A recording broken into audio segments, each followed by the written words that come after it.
La conférence de ce soir. Les entités et les parasites énergétiques. Mon Dieu, qu'est-ce que c'est? Tout bonnement impressionnant. Vous me direz, c'est normal, c'est elle qui organise. Mais que nenni! J'ai accepté d'être le cobaye. Vous savez, je suis souvent le testeur avant de vous proposer quelque chose. J'ai donc accepté d'être le cobaye pour une harmonisation de l'habitat qui passe aussi par les personnes. Et c'est tout bonnement stupéfiant. Je vous raconterai pas ce qu'ils ont trouvé chez moi, mais si jamais vous le faites, vous verrez. Je vous en dirai pas plus. Gilles et Rose sont bien mieux à même que moi pour vous expliquer tout cela. Mais connaissez-vous Gilles et Rose? Qui? Quand même, mais il y en a quand même qui ne connaissent pas. Par là, j'aurais peut-être dû commencer. Eh bien, ils nous viennent de Savoie, c'est-à-dire d'à côté, où ils possèdent un centre de ressourcement et de développement personnel au désert, oui, le désert, où ils organisent pour eux-mêmes ou d'autres des séminaires et des expositions. Ils sont formés à l'énergétique, à la géobiologie. Ils sont par ailleurs auteurs de plusieurs livres, et notamment sur la guérison des maisons et des lignées familiales. Et voilà, vous en savez un tout petit peu plus.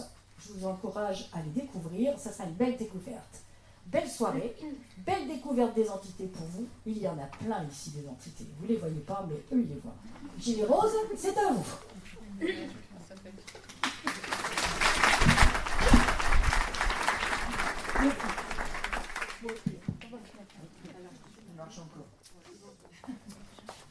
Alors, rapidement, bonsoir à tous. Je vais m'installer puis écouter Gilles, et puis je vous retrouverai tout à l'heure avec les baguettes. Merci. C'était Rose.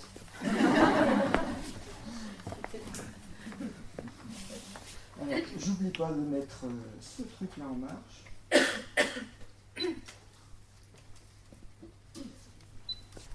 Oh, ça marche. Alors, donc, la conférence de ce soir va parler des entités et parasites énergétiques. Et c'est un thème qui fait un peu peur en général, parce que c'est un domaine qui dans la littérature est traité souvent sous l'aspect un peu fantastique, et pour pas dire plus même, parce que ça va faire des films à Hollywood, ça va faire vendre des livres, et bien sûr ce soir ça va pas être du tout de ça dont on va parler. Nous, ce qui nous intéresse, c'est l'aspect médical et thérapeutique, c'est en quoi ce genre de phénomène invisible va nous donner des renseignements sur des pathologies, et des pathologies bien sûr qui ne trouvent pas des solutions dans la médecine classique ou dans les médecines parallèles. Voilà, le thème, je viens de vous le donner en gros. On ne va pas faire du Paris-Match, on ne va pas faire du fantastique, on ne va pas essayer de vous faire peur là-dessus. Ce n'est pas le but, mais ça sera plutôt le but de vous dire: posez-vous des questions sur ces phénomènes, abordez-les franchement, regardez-les, et puis essayez d'en tirer quelque chose de positif. Et j'ose dire le mot positif. C'est-à-dire, pour nous, les entités, c'est un phénomène comme un autre, et à partir du moment où on les aborde de manière sereine, eh bien, effectivement, on va se rendre compte que ces phénomènes-là peuvent nous donner des messages et nous éclairer sur plein de choses. Et c'est ça dont je vais vous parler ce soir. Voilà. Alors, tout d'abord, je vais commencer par vous brosser un petit panorama de qu'est-ce qu'on appelle entité, puis qu'est-ce qu'on entend par ce mot-là. Alors, entité, c'est employé à toutes les sauces, dans tous les livres, un peu pour dire tout et n'importe quoi. Et c'est un mot un peu généraliste qui, du coup, manque de précision dans la littérature. Alors, en général, quand on parle d'entité, ça veut dire qu'on parle d'une forme de vie. Une entité, c'est une forme de vie, qui a une conscience, et dans ce domaine-là, on va dire qu'il est invisible. Donc une forme de vie qui est invisible, comme un parasite énergétique, et qui a une forme de conscience, c'est-à-dire une forme de vie qui a une conscience. On va la définir par 3 critères. On va dire ça cherche à se nourrir, ça cherche à survivre, c'est-à-dire c'est un instinct de survie. Si on essaye de la toucher, elle va se rebeller, comme une bestiole qu'on essaye de tuer par exemple. Elle va se rebeller, elle va chercher à se défendre pour défendre sa survie, et puis elle va chercher à se reproduire. C'est 3 critères. Elle veut manger, elle veut se reproduire, elle veut survivre. Si vous avez ces 3 critères en tête, vous allez comprendre à la fois le mécanisme d'une entité et à la fois tous les problèmes que vous pouvez rencontrer, non seulement pour la détecter, mais aussi pour la déloger. Parce qu'après, on va vous faire une démonstration avec Rose, on va prendre quelqu'un au hasard dans le public, inutile de lever les mains, parce que tout le monde voudrait passer, enfin ou personne, ça dépend. Et vous avez déjà vu pour les lignées, quand on a fait ici les conférences sur les lignées, dans cette même salle, ça désigne quelqu'un et ça va faire un soin au public à la fin de la soirée. Voilà. Et quand on va essayer de s'approcher d'une entité, en général, il va y avoir tout un mécanisme de défense, parce que l'entité perçoit bien sûr nos intentions. Bon. Et donc, à partir de là, elle va se mettre en légitime défense, on va dire. Voilà. Donc ça veut dire que quand on traite de ce problème, à la fois on peut y aller de manière un peu tranquille, en se disant, bon, c'est qu'une forme de vie comme une autre, mais en même temps, on reste quand même toujours sur nos gardes, parce qu'il y a des formes invisibles qui sont, nous on dit toujours, qui vont de la limace au tigre. C'est-à-dire si en face de nous on a une limace, on fait comme le jardinier, on la met dans un seau, puis on va l'acheter un peu plus loin. Et si c'est un tigre, même en prenant des gants, on va avoir du mal. Donc voilà, c'est juste pour vous dire que ce genre de phénomène invisible, on ne sait pas toujours à quoi on a affaire quand on va l'aborder comme ça. Ok ? Alors, dans la littérature, je reviens à ma définition du mot entité. Dans la littérature, beaucoup d'ouvrages parlent d'entité en parlant des âmes des personnes quand elles sont décédées. Vous savez que l'âme s'en va du corps et il y a des âmes errantes qu'on appelle des fantômes, des choses comme ça. Et souvent dans la littérature, ils vont appeler ça entité. Donc ils vont dire par exemple, cette personne était parasitée par l'entité de la grand-mère. Bon, déjà, c'est pas sympa pour la grand-mère, quelle que soit sa personnalité. Et en plus, désigner par le mot entité l'âme de quelqu'un, ben, c'est un peu, pour nous, les mots ont une importance. C'est-à-dire que quand on parle d'une personne décédée, on parle de la partie spirituelle de cette personne, qu'on appelle l'âme dans notre tradition, et il n'y a pas de raison d'utiliser ce mot âme de manière dégradée en disant entité, sous prétexte que c'est un parasitage, parce que ça existe, des parasitages avec les âmes, sous prétexte que c'est un parasitage, que c'est quelque chose qui ennuie une personne vivante, mais il n'y a pas de raison qu'on appelle ça entité. Donc nous, on refuse le terme d'entité quand on va parler d'une âme. Bon, tout à l'heure, on verra ce que les baguettes vont désigner. Peut-être que ça désignera une personne qui a à la fois une entité puis à la fois une âme sur elle. Ça c'est déjà arrivé dans une conférence qu'on a donnée récemment. Bon, pourquoi pas. Mais quand on parle d'une âme, on va parler d'une âme. Et quand on parle d'une entité, on parle d'une bestiole.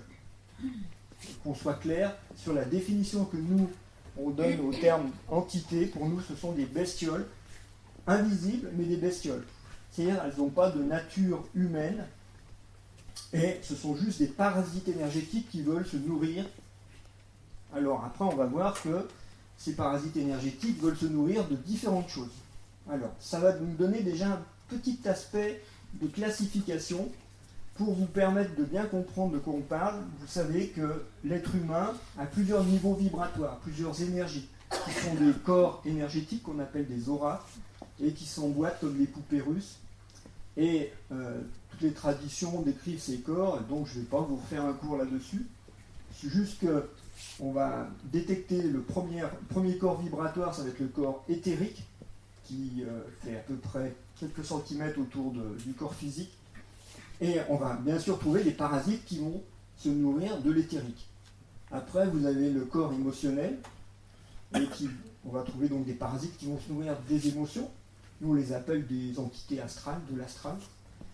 Parce que l'astral, ça désigne en général, ce terme-là désigne tout ce qui est émotionnel. Et puis après, au-delà, vous avez le corps mental. Et le corps mental, vous allez avoir des entités qui vont se nourrir des schémas de pensée.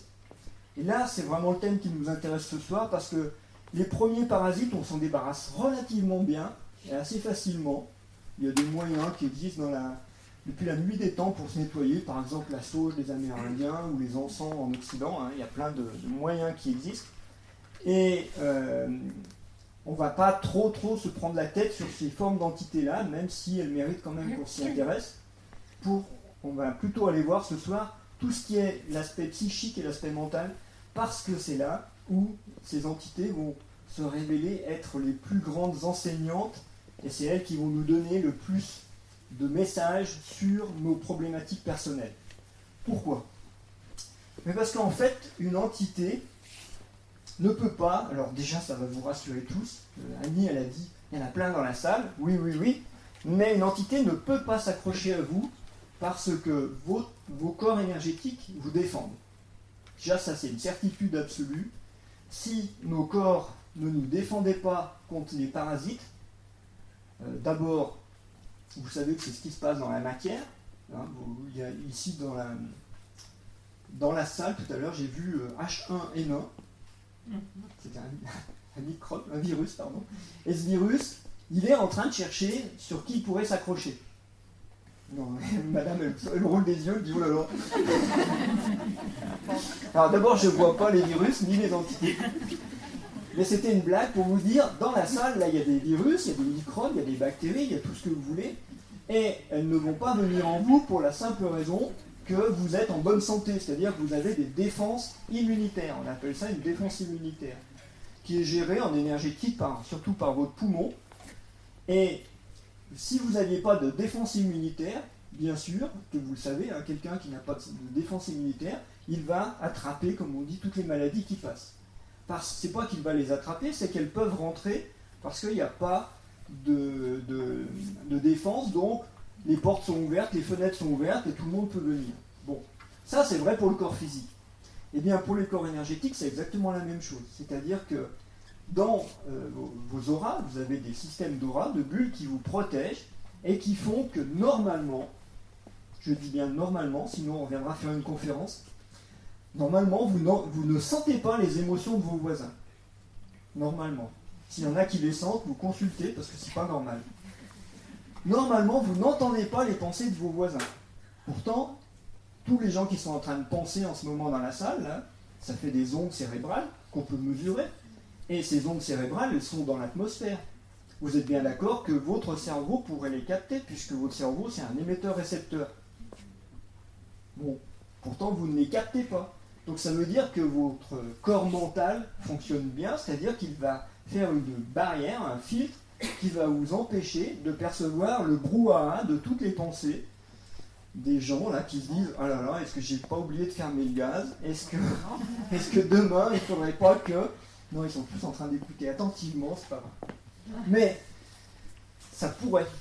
Hein, vous êtes dans le métro, vous êtes dans un bus, ou vous êtes dans un lieu public, il y a une quantité incroyable d'énergie autour de vous que vous ne percevez pas parce que vos corps énergétiques vous protègent. Bien, un parasite ne peut pas entrer de la même manière. Les parasites énergétiques qui se nourrissent de ces choses-là ne peuvent pas entrer en vous parce que vos corps énergétiques vous protègent. Donc vous êtes complètement tranquille par rapport aux entités et par rapport à tous les parasites énergétiques parce que normalement, quelqu'un qui est en bonne santé ne peut pas être attaqué par cela. Donc toute la littérature où on veut vous faire peur en vous disant « Oh là là, ah là là, méfiez-vous », prenez ça un peu avec des pincettes. Sauf qu'après, je vais vous dire le contraire. Hein. Je vais vous dire méfiez-vous aussi, mais je vais vous expliquer pourquoi. Donc, vous avez des défenses immunitaires et des défenses énergétiques, et normalement, vous ne pouvez pas être parasité. Sauf, comme pour la grippe ou toutes les autres maladies, sauf quand vous êtes en situation de faiblesse. Dès que vous êtes en situation de faiblesse, et notamment de faiblesse psycho-émotionnelle, eh bien, à ce moment-là, effectivement, les parasites énergétiques peuvent venir, et même, c'est pas qu'ils peuvent venir, ils vont accourir, parce que eux, ils vont se régaler. Ils vont dire, waouh, je peux entrer à un endroit où il y a à manger. C'est comme si on leur ouvrait le garde-manger, et on laissait la porte ouverte, et là, ils vont dire, super. Donc, tous les parasites énergétiques dont on va parler ce soir ne vont venir chez vous que dans des situations de faiblesse. Et c'est ça qui nous intéresse.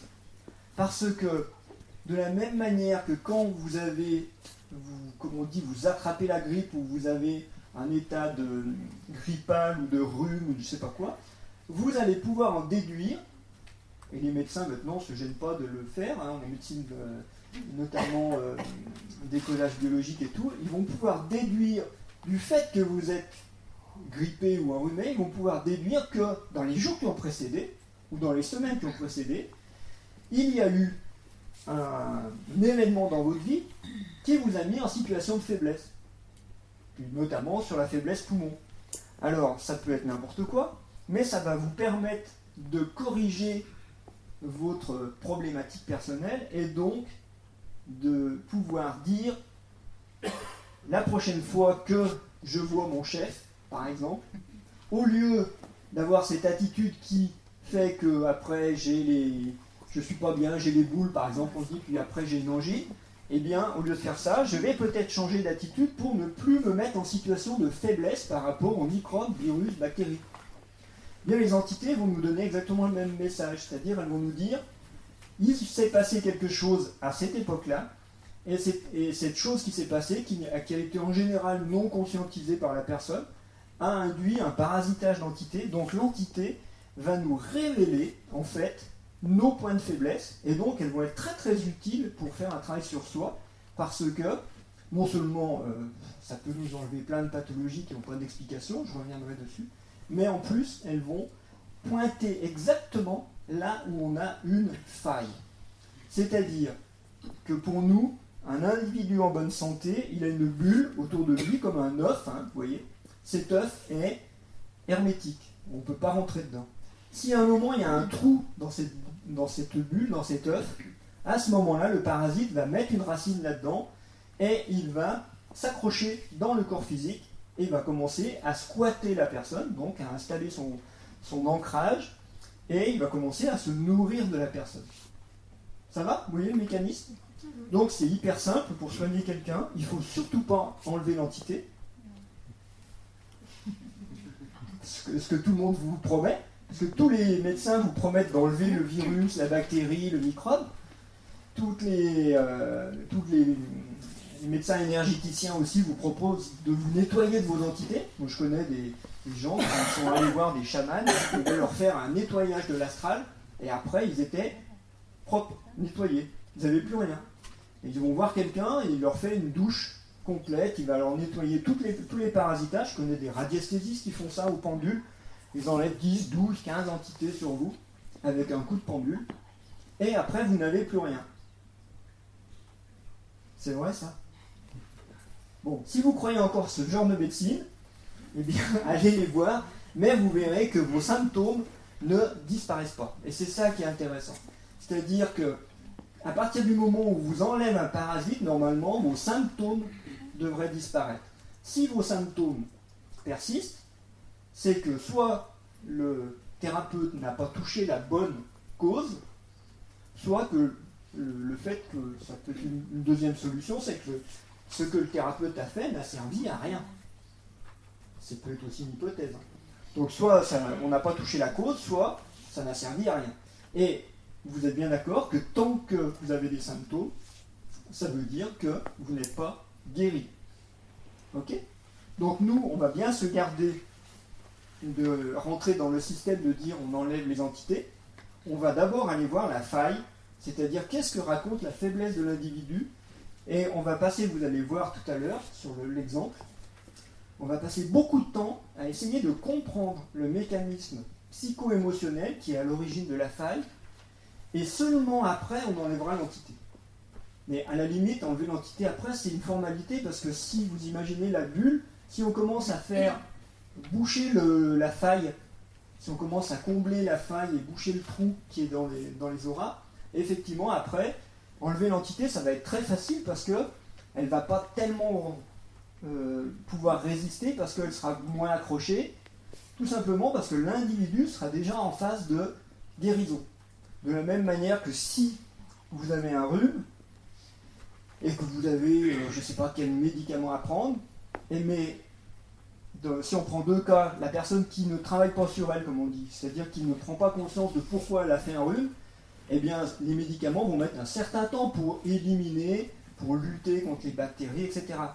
Si c'est une personne qui travaille sur elle, dès qu'elle aura pris conscience de « il s'est passé ce phénomène il y a 3-4 jours et c'est pour ça que j'ai fait un rhume », instantanément, elle est déjà en phase d'auto-guérison. Donc après, les médicaments, ils vont être très efficaces. On va dire « oh là là, je me suis débarrassé de mon rhume avec 2 granules d'homéopathie. Hein. » Bon, bah oui, mais sauf qu'il y avait une phase d'auto-guérison qui était déjà en route. Voilà, c'est ce qu'on va chercher à faire, nous, dans notre processus. Alors maintenant, je vais vous faire un petit peu peur. Je vais vous dire où il y a des entités. Où est-ce que les entités se mettent? Puisque je viens de dire que les entités se greffaient sur des failles, sur des trous, sur des personnes faibles, eh bien les entités vont se régaler et vont aller surtout dans les endroits où il y a des personnes faibles, en état de faiblesse. Alors, où est-ce qu'il y en a? Pas dans cette salle, normalement. Normalement, non. Mais par contre, si vous allez dans une boîte de nuit très connue en direction de Genève, boîte de nuit où l'on consomme beaucoup d'alcool, où les gens arrivent déjà plus ou moins drogués, et où en plus il y a beaucoup de gens qui ont des idées plus ou moins en dessous de la ceinture, donc pas toujours très claires, et bien dans ces zones-là, vous allez trouver vraiment énormément d'entités parce que je viens de citer plein de faiblesses. Quand on boit et quand on se drogue, tous nos corps énergétiques sont percés, troués. Ok ? Et quand en plus on a des idées pas très claires, j'ai dit, les schémas de psycho-émotionnels qui étaient les failles principales, en fait, ça va attirer toutes sortes d'entités perverses. Et donc, si vous allez dans ces boîtes de nuit-là, et que vous-même, vous n'êtes pas en situation de bonne santé, vous pouvez ressortir avec un squat. C'est évident. Donc c'est pour ça que vous n'y allez pas. Ah non, c'est parce que l'entrée est trop chère. Bon, nous aussi on n'y va pas, mais c'est pas pour ces raisons-là. Bon. Donc les boîtes de nuit, mais personne n'y va ici. Alors je voulais d'autres endroits où il y a des gens en faiblesse. Les hôpitaux, ben oui, vous le savez, les hôpitaux c'est un endroit où effectivement beaucoup de personnes sont en état de faiblesse parce qu'ils sont malades et parce qu'il y a des traitements médicaux assez lourds, et notamment tout ce qui est médicaments chimiques, ça fait aussi le même effet que les drogues, peut-être pas aussi fort que l'ecstasy, et encore ça dépend de certains produits. Et ces lieux, donc les hôpitaux, vont attirer beaucoup de phénomènes de parasitage énergétique. Il y en a même dans la littérature qui disent que c'est pour ça qu'il y a autant de maladies nosocomiales, c'est-à-dire de parasites dont on n'arrive plus à se débarrasser au niveau physique, c'est parce que c'est le miroir des parasites énergétiques qui squattent ces endroits. Et effectivement, hélas, je pense qu'il n'y a pas grand monde qui nettoie ces lieux de soins au niveau énergétique. On les nettoie bien au niveau physique, hein, mais je ne pense pas que beaucoup d'infirmières ou de médecins soient informés et puissent nettoyer ces zones-là. Alors, ça existe, hein, il y a des médecins et des infirmières qui ont des formations, qui le font, mais ils ne vont pas le dire. Et puis, c'est quand même pas la majorité, et c'est pas facile de le faire sans que quelqu'un s'en aperçoive. Hein. Voilà. Parce que vous savez, si on fait ça dans un hôpital, c'est affreux. On ne va pas le dire. Donc les hôpitaux, où encore? Les cimetières, mais le cimetière, bon. L'autre jour, on a fait un pique-nique avec Rose dans le cimetière, mais bon.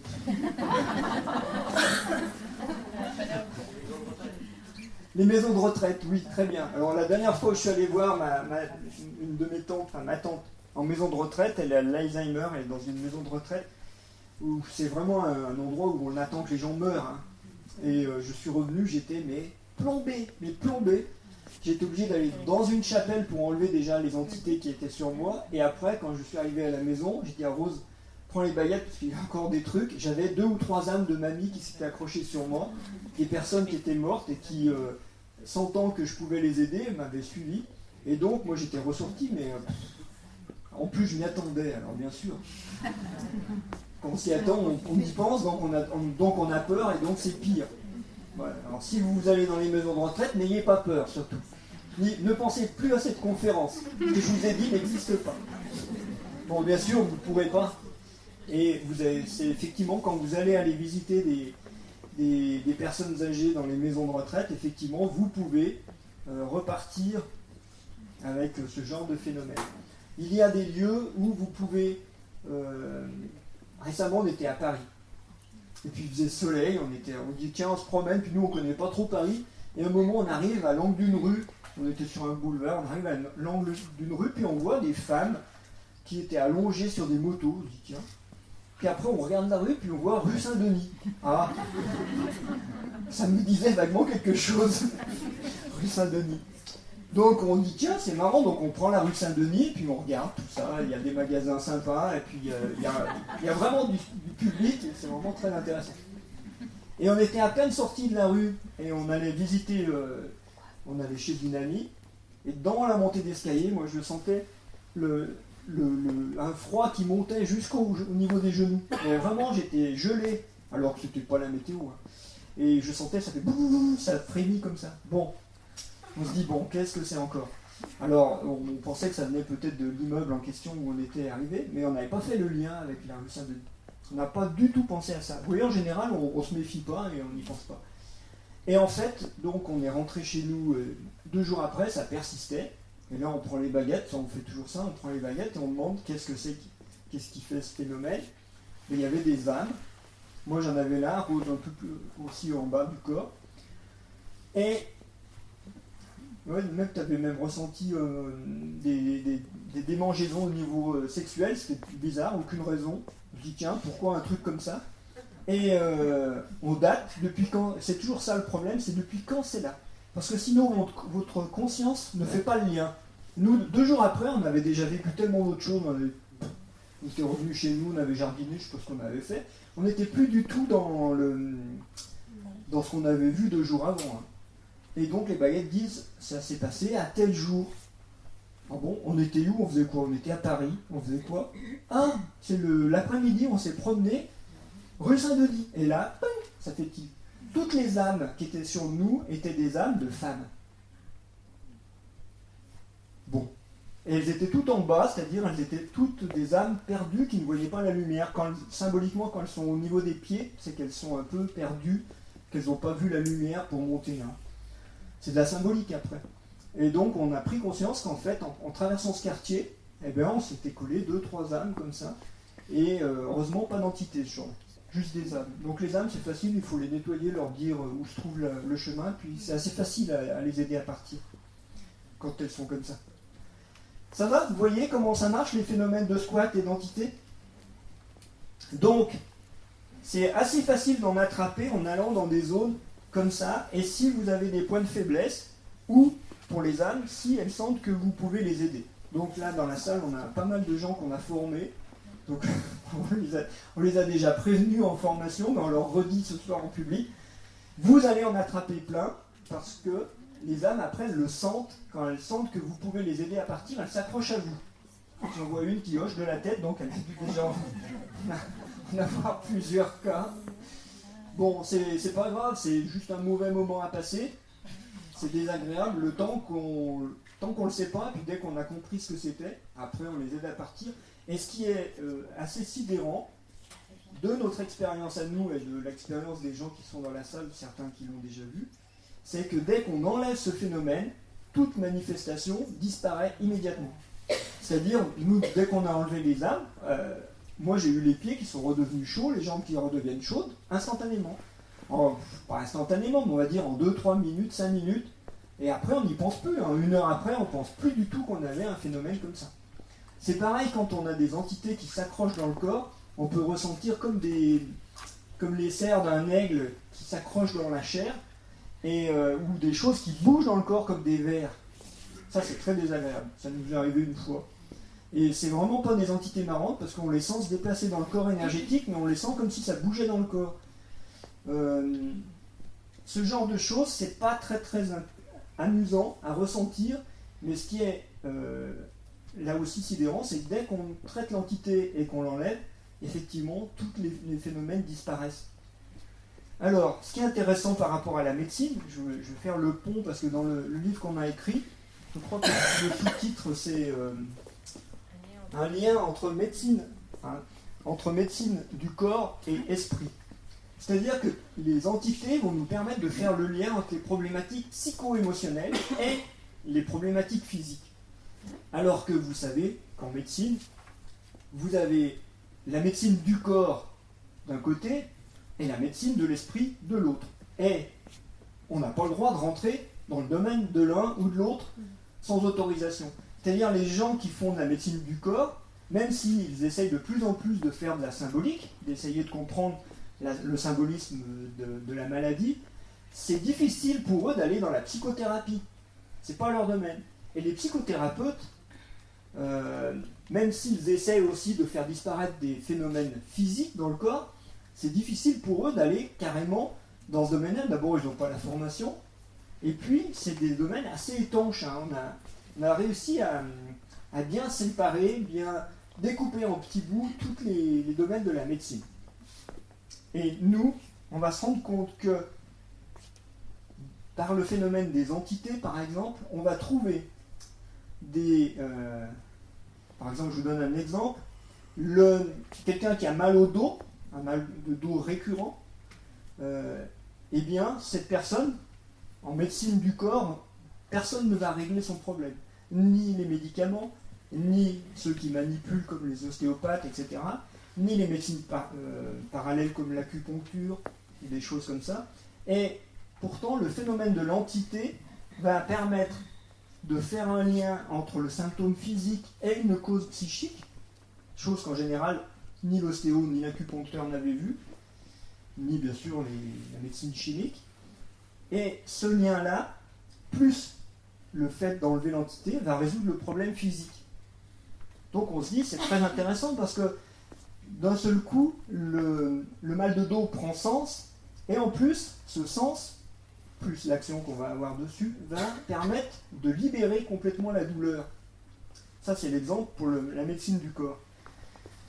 Pour la médecine, pour tout ce qui est psychothérapie, on voit fréquemment des gens qui viennent nous consulter en disant « Moi, je fais une psychothérapie depuis des années, je fais une analyse depuis des années, et mes symptômes qu'on a pourtant bien cernés avec le psy, on a bien cerné, c'est ça, c'est ça, c'est ça, et pourtant, mes symptômes ne disparaissent pas. J'ai toujours le même problème dans ma vie avec les hommes ou avec les femmes, j'ai toujours le même problème avec ma famille, ou etc., etc. Et là aussi, quand on va traiter les causes énergétiques, et donc notamment les entités, on va pouvoir libérer les symptômes, alors qu'avant, on n'avait jamais pu le faire. Je vais vous donner par exemple un exemple de... Faut que j'arrête de dire par exemple 2 fois. Ou alors il y en a qui n'entendent pas bien. Donc je vous donne un exemple. On a eu une personne en consultation une fois qui avait un problème de dos, et son problème de dos, elle avait eu des vertèbres, enfin ne nous avait pas dit ça, hein, quand on a trouvé une entité dans son dos, et on avait daté, ça remontait à l'âge de 12 ans, et la personne, elle était tombée d'un cerisier, et donc elle s'était fêlée un peu les vertèbres. Et donc elle est restée étendue, à 12 ans, la gamine, par terre, et elle a appelé sa mère au secours parce qu'elle ne pouvait plus se relever. Et l'entité n'est pas venue au moment où elle s'est fêlée, où elle est tombée. C'est pas là que l'entité est venue. C'est parce que quand elle a appelé au secours, vous imaginez la gamine de 12 ans qui est paralysée, là, qui ne peut plus bouger pratiquement, sa mère de loin l'avait vu faire, elle lui a dit « C'est bien fait, je t'avais prévenu ». Elle l'a laissé comme ça. Et là, ça a fait un choc psycho-émotionnel. C'est pas possible, ma mère ne vient pas à mon secours. Et là, l'entité est rentrée dans la faille. Ce qui fait qu'après, le mal de dos a beaucoup de mal à guérir, et que, je ne sais plus quel âge elle avait, cette femme, mais bon, 30 ou 40 ans après, elle a toujours mal au dos. C'est-à-dire que le phénomène physique, c'est-à-dire la vertèbre qui est fondue, je ne sais pas quoi, il y a longtemps que c'est fini. Mais le phénomène énergétique, lui, va activer toujours la douleur sur cette zone-là, parce qu'il y a une entité qui est entrée dans cette faille et qui n'est pas partie. Ça va, vous voyez comment ça marche? Alors, des exemples comme ça, on en a plein, il y en a plein de livres, mais c'est... Ouais, bon. On en a, un des premiers cas qu'on a eu, c'était une collègue prof de Qigong qui devait se faire opérer du dos aussi. Le dos, c'est vraiment super. Parce que il y en a qui ont mal au dos, là. Bon. Le dos, c'est vraiment un endroit, vous savez, c'est notre axe.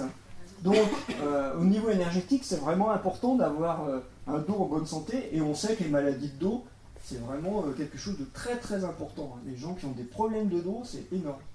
Et sans doute parce qu'on a beaucoup de failles à ces endroits-là. Et donc cette collègue, elle nous dit une fois, je vais me faire opérer parce que elle cherchait quelqu'un pour se faire remplacer. Parce que j'ai mal au dos et ils vont opérer pour voir. Ils avaient fait l'IRM, ils avaient fait tous les examens possibles et imaginables. Ils ne voyaient pas la cause du mal de dos, donc ils ont dit on va opérer pour voir. Enfin, des fois qu'avec des lunettes on voit bien. Non, je plaisante, mais c'est pas évident. Imaginez la personne elle souffre et les médecins ils n'ont pas de réponse. Ils disent bon on va ouvrir, il y a peut-être quelque chose qu'on ne voit pas avec les examens et qu'on verra en ouvrant. Bref. Et Rose lui dit mais tu sais que ce genre de phénomène justement, quand la médecine ne trouve pas de raison à une douleur, il faudrait penser au système énergétique et penser au phénomène invisible de parasitage notamment. Et à ce moment-là, on lui fait un test et Rose trouve qu'effectivement, il y avait un parasite énergétique qui rentrait dans cette zone du dos depuis 8 ou 9 ans auparavant. Elle avait mal depuis 2 ans. Et elle nous dit, mais moi j'ai mal depuis 2 ans, j'ai pas mal depuis 8 ans.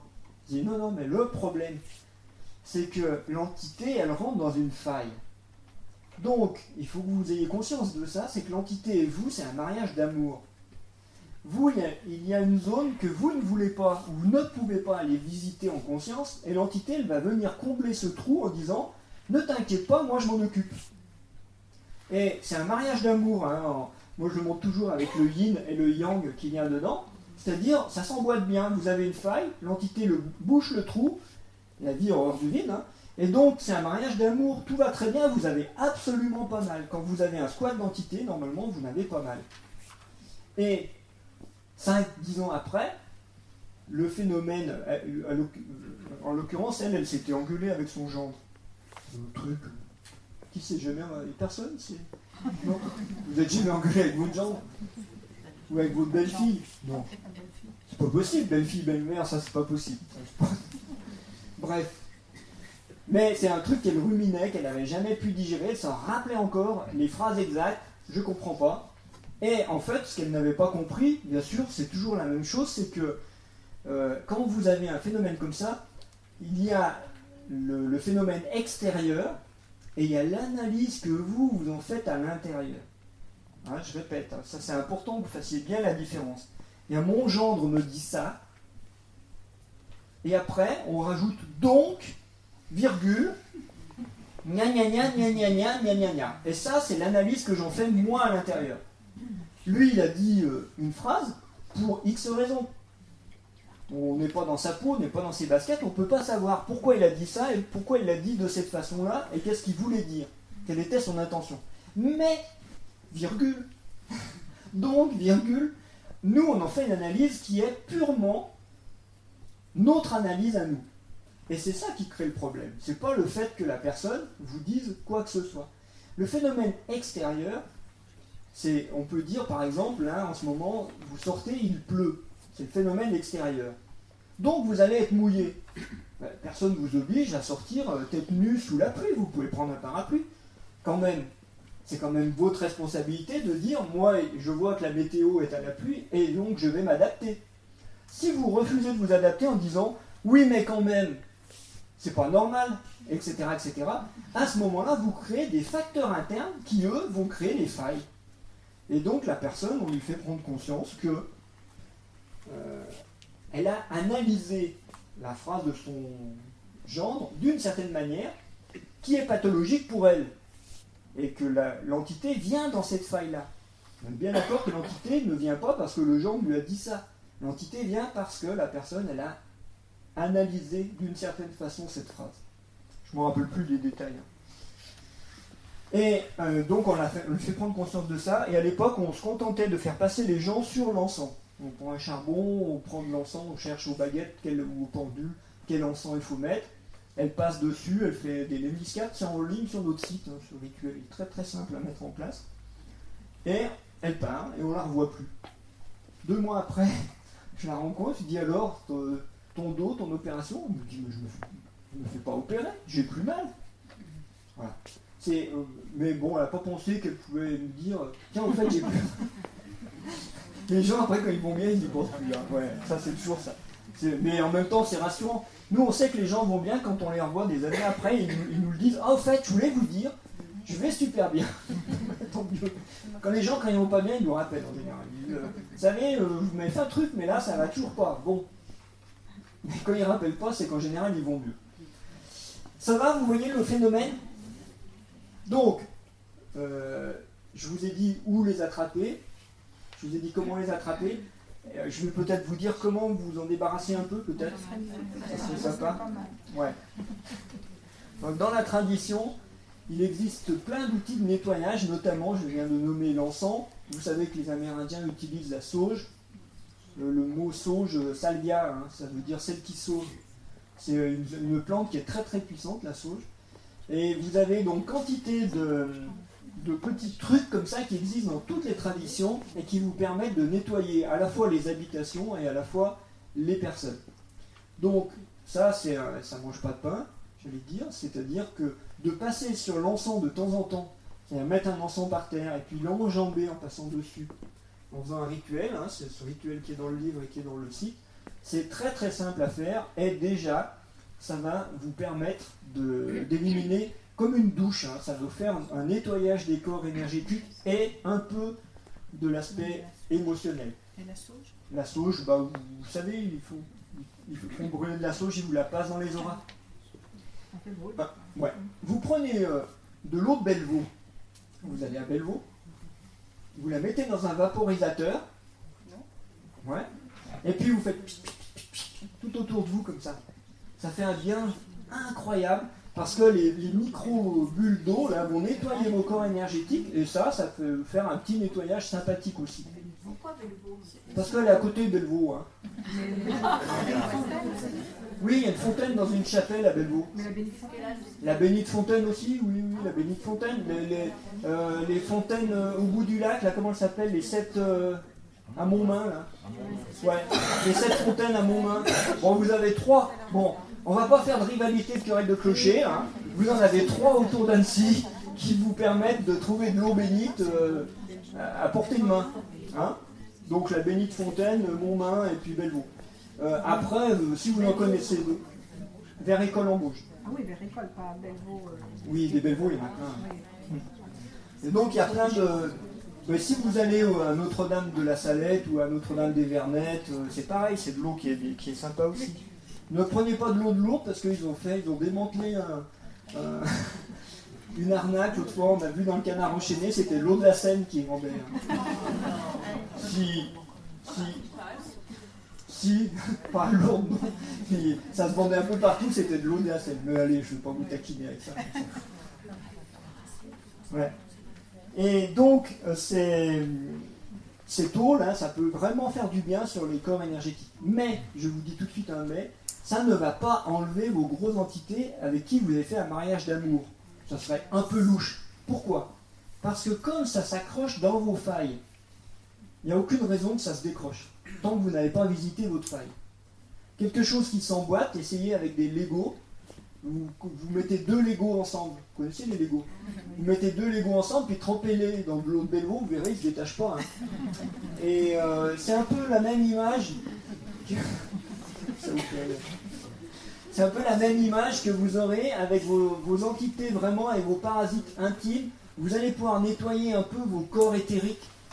Par exemple, une sangsue énergétique qui se met après une opération chirurgicale qui ne se referme pas, vous voyez, la cicatrice se referme mal ou fait des boursouflures ou elle reste rouge, ben, pensez à mettre de l'encens ou de l'eau comme ça dessus, vous verrez, ça peut vraiment être efficace. Mais par contre, après, pour tout ce qui est du type du parasite là, de cette prof là, dont on parlait, ou de la fille qui tombe de là, c'est pas en passant un coup de sauge dessus que ça va régler ce problème. Parce que l'entité, elle est profondément enracinée dans votre corps, et que notamment elle fait 3 grosses racines. qui peuvent, par exemple, si ça rentre par l'épaule, qui peuvent descendre jusqu'à la jambe, jusque dans le foie, ou la rate, ou dans un organe. Et donc, on ne va pas arracher et enlever une entité de manière aussi simple. Ça va? Bon. Pourquoi les 3 racines dans les organes? Pourquoi il y a les 3 racines au revenu? C'est écrit dans le livre. Pourquoi il y a 3 racines? C'est bizarre, mais les nœuds émotionnels, les entités, tous ces phénomènes qu'on trouve en énergétique, souvent on trouve 3 racines. Comme si c'était la Trinité, c'est bizarre comme truc. Bon, ça pose des questions parce que vous voulez qu'on fasse un peu de philosophie? Bon. Je vais vous parler du bien et du mal alors. On va essayer. Parce que les entités, c'est le mal. Et vous, c'est le bien. Vous êtes tous dans le bien ici. Il y en a qui sont dans le mal? Non. Bon, ça va. Sinon, on leur fait payer 2 fois l'entrée. Les gens qui sont dans le mal, il faut leur faire payer plus cher. Normal. Donc, tout le monde est dans le bien, mais les entités, c'est dans le mal. Alors, dans les traditions, effectivement, tous ces phénomènes énergétiques, dans les traditions de radiesthésie, ils appellent ça des vers, des parasites, des noms comme ça, des vers, ils appellent ça.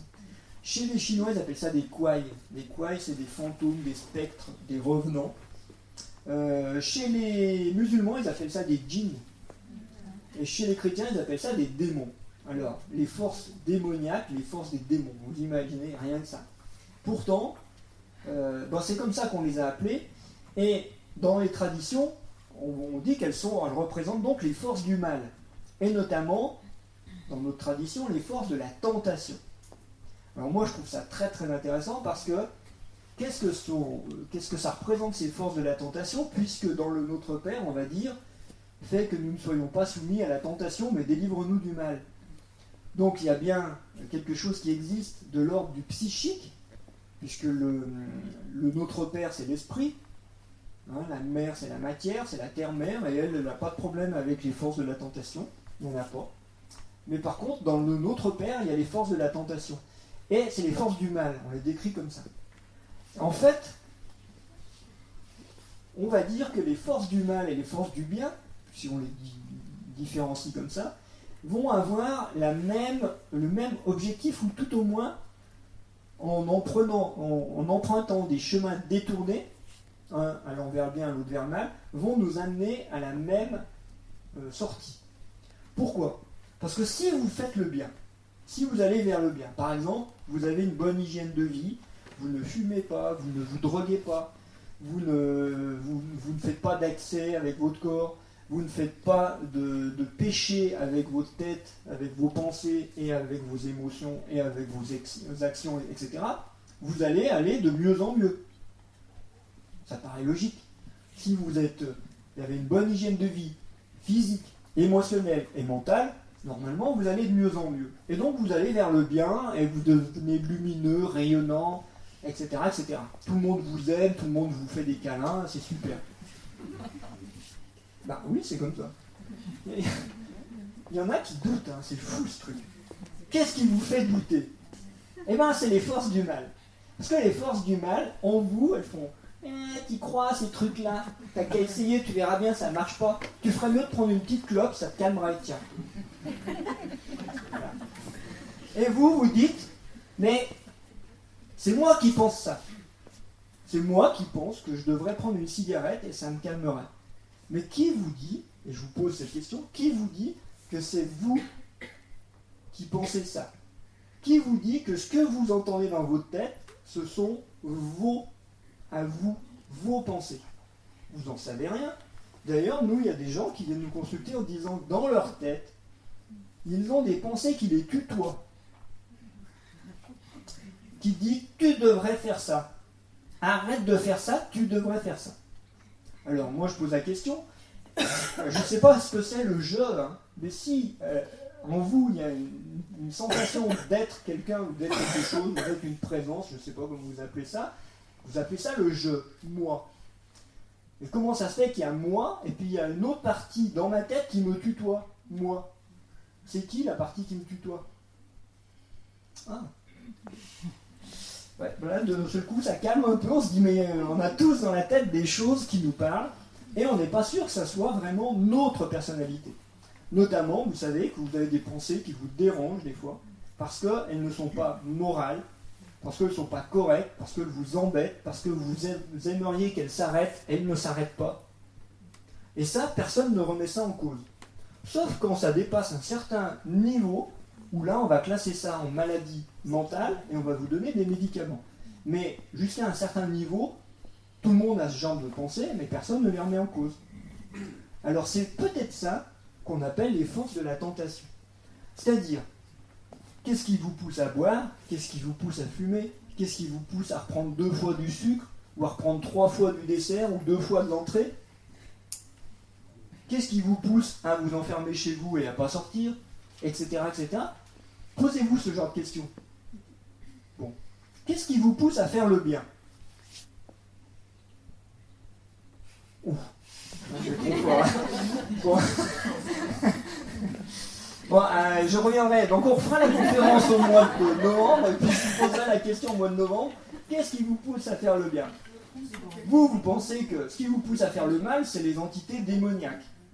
Quelque chose qui vous dirait d'aller tuer la voisine ou d'aller incendier le voisin, bon, vous dites, quand même, il y a un truc qui me pousse, là, c'est pas correct. Parce que votre juge interne, il va vous dire, c'est pas correct.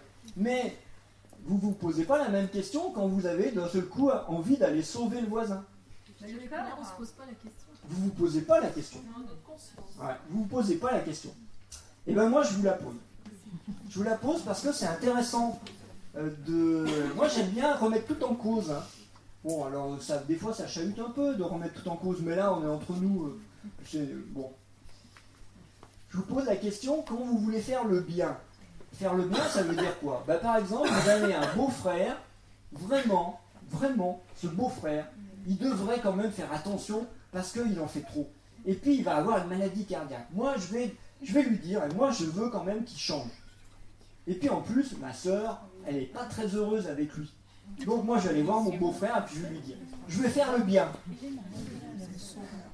Vous savez comment ça se termine quand on fait ça? En général, ça se termine mal. Hein.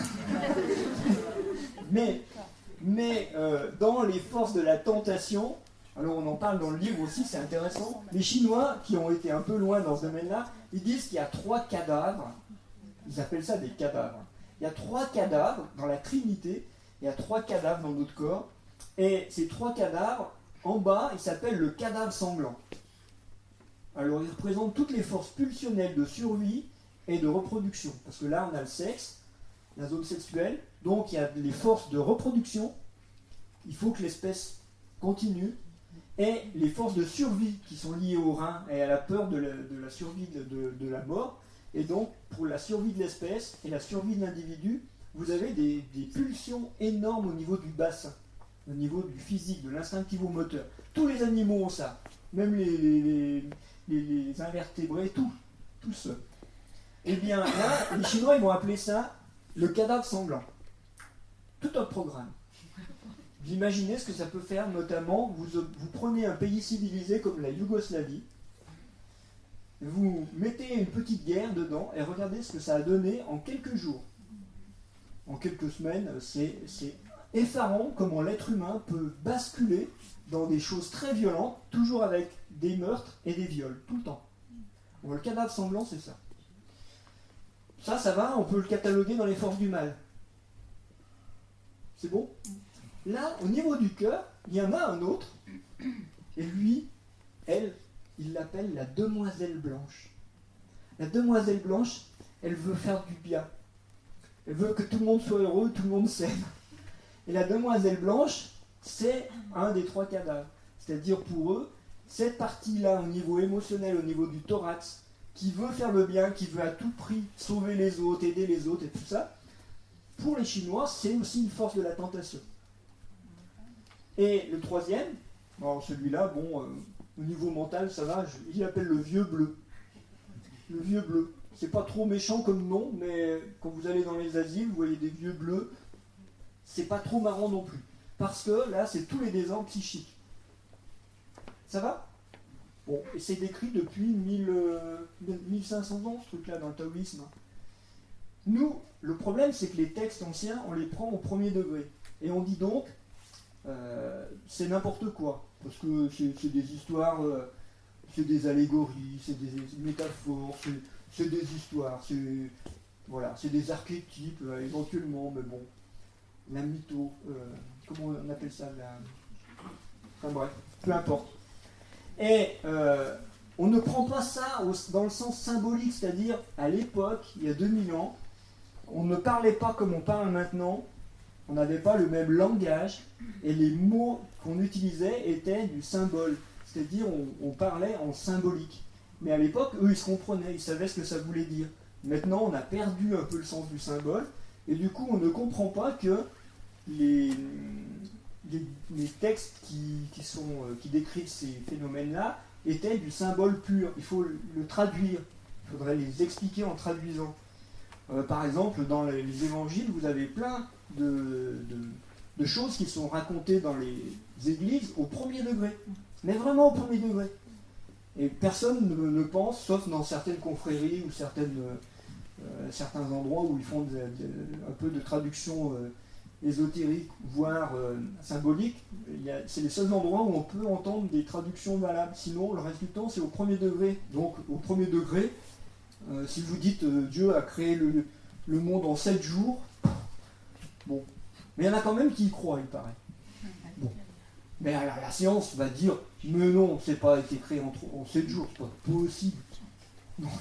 Donc après, on va opposer la science et la religion, ce qui est complètement fallacieux, parce que nous, on va se rendre compte que dans notre discours là, sur les entités, justement, il ne faut surtout pas opposer la science et le symbole, parce qu'on va voir que les entités vont nous permettre de faire le lien sur des phénomènes qui sont inexplicables pour la science, et des phénomènes qui sont aussi décrits par les traditions avec du langage symbolique. Donc nous, ça ne nous fait pas peur si on parle de force du mal ou force démoniaque. On va se rendre compte qu'à la sortie, ces forces-là, si vous avez mal quelque part, forcément, vous aurez à un moment, vous en aurez marre d'avoir mal, et donc vous essaierez de vous débarrasser du problème qui vous fait mal. Et donc, en essayant de vous débarrasser de votre parasite énergétique, par exemple, là, vous allez comprendre quelque chose. On avait un exemple assez typique de cette démarche avec un médecin qui était chez nous en stage. Et il avait plus de 50 ans. Et il avait des bruits de tambour dans sa tête, mais incroyables. Et il sentait toutes ses mâchoires se déformer à tel point qu'il se regardait dans la glace parce qu'il sentait que ça bougeait. Et donc on lui avait fait un soin.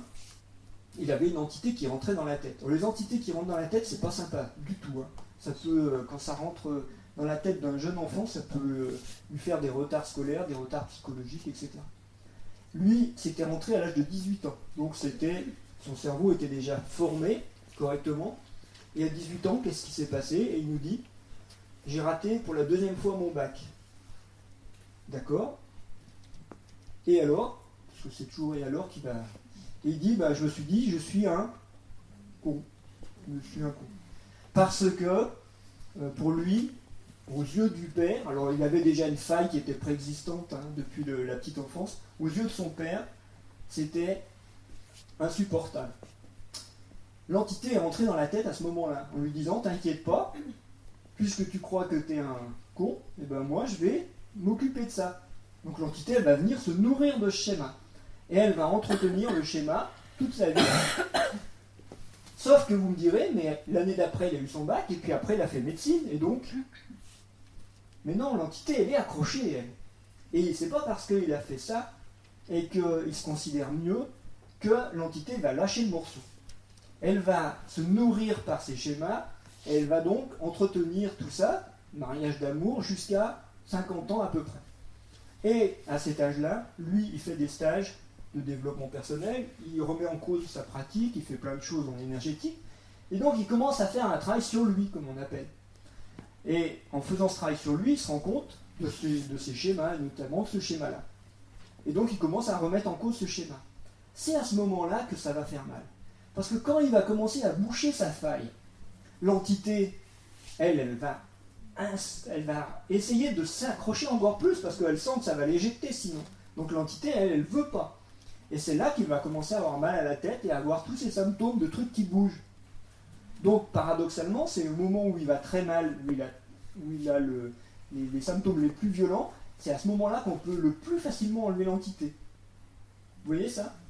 Et vraiment, lui, c'était hyper efficace. Le soir, le lendemain matin, il n'y avait plus rien. Parce qu'il était mûr, comme on dit. Quelqu'un de mûr, c'est quelqu'un qui a déjà fait le travail intérieur. Il n'y a plus qu'à solutionner l'externe. Alors que si on l'avait vu à l'âge de 30 ans, peut-être qu'on n'aurait même pas détecté l'entité. Je répète, hein. Peut-être on n'aurait même pas détecté l'entité. Ce qui veut dire que sur vous, pour revenir aux choses concrètes, vous en avez. Vous avez tous des entités sur vous, des parasites, vous en avez tous parce que vous avez tous des problématiques. Vous ne pouvez traiter que les entités qui sont mûres, c'est-à-dire les phénomènes qui sont mûrs. Ce qui fait dire à certains auteurs qu'il ne s'agit pas d'entités mais de formes pensées. Ils vont appeler ça des formes pensées, des clichés. C'est-à-dire quand vous commencez à mettre votre conscience, l'éclairage dessus, on va se rendre compte que c'est nous qui avons même créé ce phénomène. Il y a des auteurs qui disent que ce ne sont pas des entités, que ce sont des phénomène créé par l'inconscient de la personne, comme s'il y avait un arrêt sur image, et que cet arrêt sur image, il était inscrit sous forme énergétique, sous forme pensée, de forme pensée. Ça va ? Bon, nous on est un peu entre les deux, parce qu'on va se rendre compte que les phénomènes, souvent, ils ont une réalité à l'intérieur des bulles énergétiques, ce qu'on appelle les racines, qu'on pourrait associer à des formes pensées, et il y a un phénomène extérieur à la bulle, qui ressemble quand même étrangement à une forme de conscience autonome qu'on appelle entité. Donc nous, on ne va pas trancher, puis de toute manière, ça ne nous intéresse pas, ces débats, de savoir si c'est purement interne, purement externe, c'est probablement les deux, parce que de toute manière, l'énergétique, c'est du yin et du yang mélangé. Donc il doit y avoir les deux phénomènes. Et ce qui explique qu'on va traiter les deux en même temps. Jusque-là, c'est tout bon ? J'ai tout dit ? Sinon, on fait un exemple, hein. Ouais, on va peut-être faire un exemple. Ouais, à moins qu'il y ait des questions tout de suite, là. Oui. J'ai compris qu'on pouvait ôter une entité, la déplacer. Est-ce qu'on peut la supprimer définitivement ? Ah oui. Est-ce qu'une entité peut mourir ? Ah oui, bonne question. La personne demande donc, je répète pour tout le monde, est-ce qu'on peut supprimer une entité ? Est-ce qu'on doit la tuer ? Ouais, ou est-ce qu'on va la tuer ? Ah, c'est une très très bonne question, parce que j'ai oublié de dire ça. Et bien justement, dans notre logique, comme nous, on ne se place pas dans la logique bien-mal, on ne va pas essayer de supprimer les entités ou de les détruire, d'abord parce qu'on ne sait pas faire. Vous imaginez, les entités, c'est du vide, c'est immatériel. Vous essayez de détruire avec vos mains, là, essayez de taper dans vos mains et de détruire quelque chose d'immatériel. Ça paraît difficile. Alors, la vie nous a montré, au début, on en avait très peur, et on avait très mal aussi quand on avait chopé des entités avec Rose dans notre lieu. Il y avait beaucoup de parasitage à cause des stages qu'on recevait. Et on raconte tout ça dans nos livres. C'est très instructif hein, pour nous. Ça a été très formateur. Et on s'est rendu compte que lutter contre ces formes de présence, et notamment une fois on a été pendant 15 jours envahi par des entités plutôt en dessous de la ceinture. Et là c'était très très difficile de s'en séparer, même les prières ça marchait pas. Au début on utilisait des prières, ça marchait plus ou moins bien. L'encens, ça marchait plus ou moins bien. Et une fois on a été complètement squatté et impossible de se débarrasser de ça, c'était insupportable. Et Rose avait eu le message avec les baguettes sont allées se fermer sur un seau dans lequel on composte les végétaux. Composte, d'accord. Il faut les composter, oui. Et après, les baguettes sont allées sur un cristal. Ah d'accord. Donc les entités, on les composte et ça devient du cristal. Eh bien voilà, c'est tout simple. En fait, il ne faut pas essayer de les tuer, il ne faut pas essayer de les détruire, il faut les composter et les transformer. C'est simple. Ben ouais. Ben vous n'y avez pas pensé non plus. Ben voilà. Nous non plus, on n'y aurait pas pensé. Mais ce qui guide les baguettes nous a dit faites ça. Et c'est bien plus logique quand vous réfléchissez, parce que si vous chassez une entité, elle va aller s'accrocher à quelqu'un d'autre. Elle a besoin de vivre. Si vous ne pouvez pas la tuer, vous ne pouvez que la chasser. Si vous la chassez, elle va aller s'accrocher à quelqu'un d'autre. Donc ce n'est pas très intéressant de raisonner comme ça, parce que Parce que c'est pas sympa de laisser ces formes de parasites se balader partout. Bon, ceci dit, il y en a peut-être qui ont entendu parler de gens qui détruisent ces entités. Ils les détruisent. Alors, nous, honnêtement, on ne sait pas comment ils le font. Et nous, ça ne nous a pas appris à les détruire. Et on ne saurait pas comment les détruire. Une fois, il y a quelqu'un qui nous a parlé, vous allez intervenir d'autres énergies. Donc par exemple, ils appellent des... Ce qui est pénible, c'est ça. C'est que pour détruire le mal, ils vont appeler le bien. Voilà. Ils vont détruire les forces démoniaques en appelant les archanges ou les anges, je ne sais pas quoi, ou les forces spirituelles ascensionnées, ou je ne sais pas quoi. Et on rentre dans un micmac de la lutte du bien contre le mal. Et donc, il faut qu'on se mette du côté du bien. Hein, vous êtes d'accord? Mettez-vous tous du côté du bien. Bon, voilà. Mais nous, on n'est pas là-dedans. On préfère les composter, puis voilà. Ça veut dire quoi, les composter? Et bien, en fait, vous allez voir, Rose, elle va les digérer dans ses corps énergétiques. Et tu veux que je dise un petit mot? Elle va les... Ouais. Rose, elle va vous expliquer après. Elle va les digérer. Parce qu'en fait, si vous voulez, l'énergie, c'est de la conscience. Ça va si je parle comme ça? Ouais, je vais vous expliquer ça comme ça. L'énergie, c'est de la conscience. Si vous restez neutre et complètement vide, vous n'avez pas de peur, et que vous ne voulez pas faire le bien, c'est important. Il faut être ni dans le bien, ni dans le mal.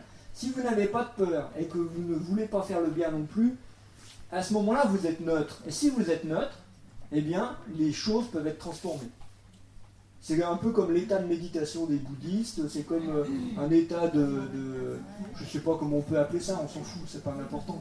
C'est un état qui va vous permettre de digérer et de transformer ces informations. Et à ce moment-là, ces informations vont changer, certains diront de taux vibratoire, nous on va dire elles vont changer de conscience. C'est-à-dire, même dans les écrits des chrétiens sur les forces démoniaques, ils vont vous dire que c'est même ces forces démoniaques qui paraissent affreusement mal, et toujours dans l'ombre, et dans la terreur, et dans la peur, et dans le non-dit, enfin dans tous les péchés qu'on a décrits, même ces forces-là, dans les écrits, disent, mais si on leur parle et qu'on arrive à les convaincre qu'elles ont une partie de lumière, elles arrivent à se transformer. Donc même ces forces-là font partie du tout. De toute manière, ça fait partie du tout. Donc ça fait partie du divin, comme le reste. Et il n'y a pas de raison que ces forces-là ne puissent pas être évoluer, ne puisse pas évoluer vers autre chose. Donc c'est juste ça qu'on va faire. C'est-à-dire le schéma, on va le digérer et le faire évoluer. Et c'est bien sûr, c'est le patient en grande partie qui va le faire. Et c'est pas que Rose qui va le faire. Ça va? Mais c'était une très bonne question parce que ça va vous permettre de ne pas tomber dans les peurs et tous ces schémas. Dites-moi. Est-ce qu'on peut dire que l'ignorance protège? Ah ben non. Alors, question, est-ce qu'on peut dire que l'ignorance protège? Il y a des autruches qui ont essayé. Elles ont eu des problèmes. Non, l'ignorance ne protège pas. D'ailleurs, pour les bouddhistes, pour Bouddha, le premier péché, c'est l'ignorance. L'ignorance ne protège absolument pas. D'ailleurs, vous avez plein de... On les appelle les RBB, les rationalistes bêtes et bordés. Les RBB. Il y a plein de RBB qui disent tout ça, ça n'existe pas, c'est des conneries de bonnes femmes, etc. Et ils fument, ils boivent, ils se droguent, ils sont farcis d'entités, mais ils y croient pas. Ben voilà. Et après ils ont des maladies, puis après ils vont... Et il y en a même qui vont aller jusqu'à nier tellement tous ces phénomènes qu'ils ne veulent pas en entendre parler, qu'ils vont se soigner que de manière allopathique, et puis ils vont souffrir énormément. Vous en connaissez? Ben ouais, tout le monde en connaît. Ça ne protège absolument pas l'ignorance. Absolument pas. Mais on vit dans un autre monde. Je répète, hein, on vit dans un autre monde. Hein. Quand on rentre dans les phénomènes énergétiques, vous avez un pied dans le monde physique et un pied dans le monde énergétique. Si vous ne mettez pas le pied dans le monde invisible, vous avez les deux pieds dans le monde physique. Bon, à ce moment-là, vous allez faire le socio-culturel, métro, boulot, dodo, et puis réaliser votre vie en croyant que parce que vous êtes patron du CAC 40, vous êtes quelqu'un. Bon, ben faites-le. Moi, j'ai rien contre. Hein. Il y a des gens qui vivent les deux pieds dans la matière et qui pensent que parce qu'ils ont eu un prix Nobel ou parce qu'ils sont patrons du CAC 40 ou parce qu'ils ont été le secrétaire général d'un parti politique ou parce qu'ils ont été une bonne mère au foyer avec ses enfants toute sa vie, eh ben, elle aura le paradis. Ouais, elle a réussi sa vie. Bah oui, Il y a des gens qui pensent ça. Mais, c'est pas sûr qu'ils soient plus heureux que ceux qui mettent un pied dans l'invisible et qui se disent mais il y a peut-être une autre réalité derrière la façade de la matière, et cette réalité, il faut apprendre à dialoguer avec, et peut-être ça va nous donner du sens sur qu'est-ce qu'on vit dans la matière. Et à ce moment-là, peut-être qu'on peut faire mère au foyer ou patron du CAC 40 avec un peu plus de sens. Ça va ? Je l'expliquerai comme ça. Mais à mon avis, l'ignorance vraiment, ça fait rien du tout. J'avais une autre question. Quand on est hypersensible au travail en énergétique et qu'on ressent que ce soit des émotions, des douleurs dans le corps des autres, est-ce qu'on serait plus sensible énergétiquement pour attirer ces fameuses entités? Oui. Donc je répète la question. Quand on est hypersensible et qu'on ressent plein de choses, est-ce qu'on est plus fragile par rapport à ces entités? Oui, c'est ce que j'ai dit au début. Ça se soigne. Non, mais ça se soigne parce que, je vous explique. Je dis ça en rigolant, mais nos corps énergétiques, normalement, nous protègent. Il y a des gens qui ont des failles liées à des événements. C'est-à-dire, je tombe du cerisier, je me fais mal, ma mère me dit ça, c'est un événement. C'est un fait divers, mais ça crée une entité. Ok. Il y a des gens, depuis qu'ils sont petits, ils ont des problèmes d'envahissement. Donc nous, on voit des gamins qui ont des cauchemars toutes les nuits, qui piquent des colères incompréhensibles, etc., etc. Et quand on les voit en consultation, leurs corps énergétiques sont des vrais gruyères. C'est-à-dire, il y a des trous partout. Et encore, quand on peut les approcher, parce que souvent, ce qui est à l'intérieur de leur corps énergétique repousse les baguettes. Ça, c'est pas une entité, c'est une autre pathologie. Alors, on va dire, nous on appelle ça karmique, et qui fera l'objet du prochain livre. Parce que c'est trop énorme, on ne peut pas en parler comme ça dans c'est plus un problème de parasitage, parce que si on enlève une entité dans le corps de ces gens-là, 2 jours après, elle est revenue. Elle revient. Et les phénomènes persistent. Et ces gens-là, ils vont consulter plein de thérapeutes. Les soins, même quand ils vont consulter des thérapeutes excellents, les soins tiennent 2-3 jours et après ça lâche. Et ça, c'est une information karmique. Nous, on appelle ça une information de passoire. C'est comme si les gens ne se possédaient pas eux-mêmes et qu'il y a plein d'autres choses qui peuvent entrer, des pensées, des émotions, des entités, des bestioles, des âmes, enfin n'importe quoi. Et le problème n'est pas d'enlever tous ces facteurs externes, mais vraiment de traiter l'information de passoire. Si on traite en énergétique et qu'on remonte la fréquence pour une personne... Parlez plus fort. Si on traite en énergétique la fréquence des personnes, est-ce qu'elles sont plus protégées, on va dire, mais il y a leurs formes de pensée qui vont attirer... Nous, là, de la pathologie dont on parle, on ne connaît pas, mais je vous le dis comme ça, hein, nous on ne connaît personne qui traite ça, à part nous, et puis les élèves qu'on a formés. Parce que c'est pas une problématique de rajouter des défenses aux gens, parce que souvent quand ils vont voir des thérapeutes, on en a encore eu une cette semaine, elle nous dit, bon, j'ai consulté des thérapeutes en énergétique, j'ai vu le médium et tout, elle m'a dit que j'avais des portes ouvertes. Donc il faut que je referme ces portes, il faut que j'apprenne à me protéger, il faut que j'appelle des anges ou je sais pas quoi pour me protéger parce que j'ai des portes ouvertes, mais je ne sais pas d'où ça vient. Et c'est typiquement le discours actuel au niveau énergétique, c'est de dire, les thérapeutes constatent que les gens sont des gruyères, et donc la solution c'est de boucher les trous. Et c'est pas ça le problème. C'est pas ma question. Parce que moi, je connaissais pas du tout le domaine des entités, et je travaille au niveau énergétique. Les douleurs disparaissent, et c'est pas forcément... Enfin, je découvre, c'est pas forcément... ces pathologies, en tout cas, ne sont pas reliées forcément à des entités. Non, c'est pas... Ah oui, les douleurs en énergétique sont pas forcément reliées à des entités, bien sûr. Il n'y a pas que les entités. Non, mais il y a plein d'autres phénomènes. Non, mais il n'y a pas que les entités. Alors nous, on en est à combien de livres? Je sais plus. Non, il n'y a pas que les entités. Il y a les égrégores, il y a les formes pensées, il y a les nouures et nœuds émotionnels. Je n'ai pas parlé de tout ce qu'il y a dans le livre, mais des entités, il y en a plein de variétés. Et c'est pas forcément des entités quand vous avez des douleurs dans le corps. Non, ça peut venir de plein d'autres choses. Par exemple, une âme accrochée sur quelqu'un, la personne peut ressentir les mêmes symptômes que la personne morte. On a vu récemment un cas d'une femme qui dit depuis que j'ai eu ma fille, je fais de l'hypertension depuis que j'ai eu ma grossesse. Sauf que nous, en traitant c'était son fils, en traitant le fils, on se rend compte qu'il y a eu une âme.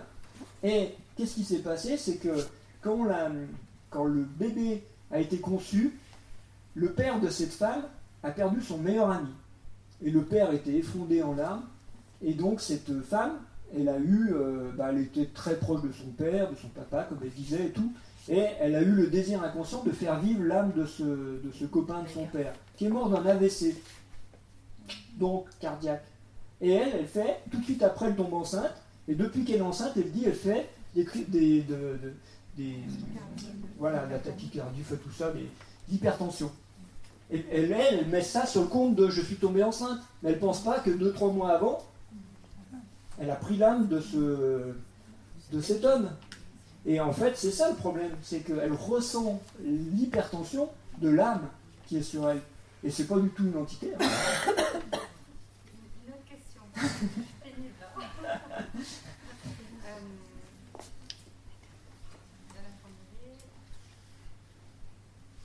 Si on ressent, s'il y a des personnes qui ont des entités sur elles, est-ce qu'en travaillant en énergétique, on peut les recevoir et à chaque fois être contaminé?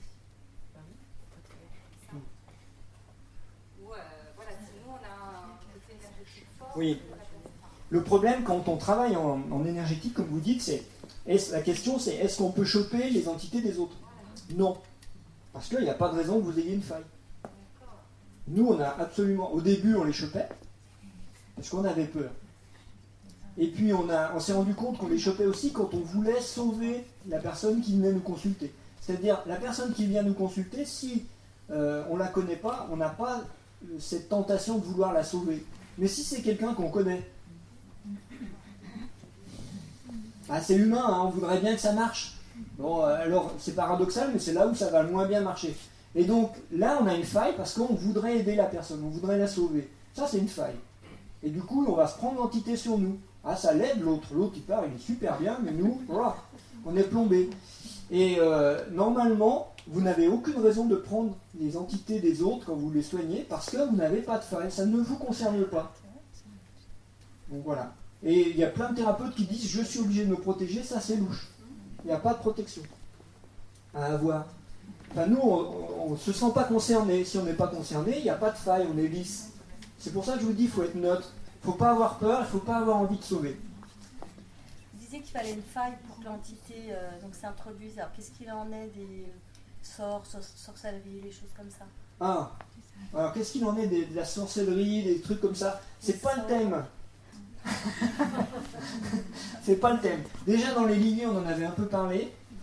C'est pas le thème. Tout ce qui est magie, tout ce qui est envoûtement, tous ces trucs-là, ça peut faire des formes qui ressemblent à ça, mais c'est pas le thème là. C'est-à-dire, c'est pas en lien avec les entités? Si, c'est en lien, mais nous, on n'aime pas ce truc-là.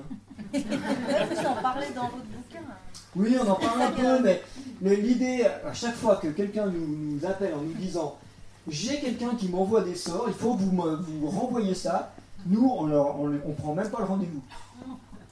Ça ne nous intéresse pas. L'autre jour, je vais vous dire, j'ai une personne comme ça qui m'appelle et elle est tombée sur notre site par hasard. Alors souvent, il y a des gens qui nous appellent « Vous êtes des spécialistes de la magie noire ?» Oulala, quand ça commence comme ça, on dit « Oulala, c'est quoi ce truc ?» Je vous explique le problème. Donc la personne me dit voilà, il y a quelqu'un, alors je comprends à demi-mot parce que les gens ils s'expriment toujours un peu bizarrement. Bref, à demi-mot, elle me dit qu'elle est allée voir un charlatan et ce charlatan lui envoie des envoûtements. Bon, on a eu ça aussi une fois avec une Parisienne. Elle était allée voir un chaman en Amérique et ce chaman il lui envoyait des envoûtements à distance, il voulait obtenir d'elle plein de choses, mais c'était effarant, hein, dans la nuit, elle le voyait, elle l'entendait, elle avait plein de symptômes, c'était terrible. Bref. Donc c'était le méchant qui lui envoie des méchancetés, quoi, voilà.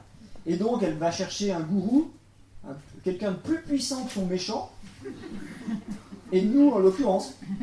Voilà. Donc c'est pour ça qu'ils nous disent vous êtes des spécialistes, il faut faire quelque chose, il faut renvoyer. Alors nous on dit non, nous on ne travaille pas là-dessus, on leur explique qu'on travaille sur les failles. Et on leur dit, si quelqu'un vous envoie quelque chose, ce qui nous intéresse, nous, c'est pas cette personne, c'est vous, pourquoi vous avez une faille. Mais là, les gens, ils n'entendent pas. Ils disent, mais moi, j'ai pas de faille, c'est l'autre le méchant. Donc, vous allez me débarrasser de ça et lui renvoyer ça. Et c'est là où on dit, non, on ne peut pas le faire. Et la personne, à la fin, elle me dit, mais moi, je connais des prêtres, il y a des prêtres, elle me dit, qui vous font une bénédiction et vous enlèvent tout le mal. Ben, je dis, mais allez vite les voir. Allez le voir. Parce qu'elle me dit, mais parce que si je comprends bien, si je viens vous voir, vous ne ferez rien sur ce gars-là. Je dis, voilà, vous avez bien compris, on ne fera rien sur ce gars-là. Elle me dit, merci, clac, à raccrocher.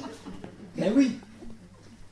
Eh ben oui, on n'est pas dans le bien et le mal. Donc nous, on peut pas, jamais on va renvoyer quelque chose à quelqu'un. C'est pas possible, sinon on crée nous-mêmes de la magie noire, de la sorcellerie. Donc on ne fera jamais un truc comme ça. Ce qu'on peut faire, c'est quelqu'un qui reçoit apparemment ce genre de choses, on va dire, mais qu'est-ce que c'est le trou par lequel ça rentre? C'est quoi ce trou? Et c'est là où on va intervenir sur la personne pour qu'elle arrête d'avoir un trou. C'est tout. Le reste, vous imaginez, je vais vous poser une question. Nicolas Sarkozy, vous l'avez connu? Vous vous rappelez? Aussi vieux quand même. Bon, Nicolas Sarkozy, quand même, il y avait beaucoup de gens qui lui voulaient du mal. Il y a même des poupées avec des petites épingles qui ont été vendues. Pour qu'on fasse. Ben, vous vous rappelez ou pas? Arrêtez de nous faire les étonner. Oh. Bon, est-ce que Nicolas Sarkozy, ça lui a fait quelque chose? Vous imaginez quelqu'un qui est au pouvoir d'un pays comme la France, si tous les gens qui lui volent du mal et qui font des petits gris-gris et des rituels, parce qu'ils en font, hein, si vous croyez que ça peut le toucher, ben lui, il va être hyper mal. Il n'aura jamais tenu 5 ans. C'est pas possible. Et il y a déjà, on est 60 millions, il y a déjà 30 millions qui voulaient du mal de lui. Donc. C'est pas 30 millions. Donc c'est pas possible, vous imaginez bien, ça ne marche pas comme ça. Bref. Il y en a qui aiment Hollande, là? Il y en a... Dépêchez-vous parce que vous êtes plus de 18%, donc pour compenser les 82% qui lui veulent du mal, mais c'est terrible, ce truc du bien et du mal. Arrêtez de fonctionner avec le bien et le mal, ça sert à rien, c'est ridicule. Vraiment, je dirais, c'est pas adulte. Hein. C'est pas adulte quelque part. On fait un exemple, à moins qu'il y ait une question très pertinente, mais là, sinon, on fait un exemple, parce qu'après, il faut rendre la salle. Pas personne. Plus personne. Moi, je voudrais savoir comment vous dialoguez avec les âmes et avec les entités. Alors, vous allez voir, justement. On va prendre un exemple, et puis vous allez voir. On ne dialogue pas, nous, on ne les voit pas. Enfin, on dialogue bien un peu, mais vous allez voir, c'est du bon sens. C'est du bon sens. Hein? Allez, on va regarder ça maintenant.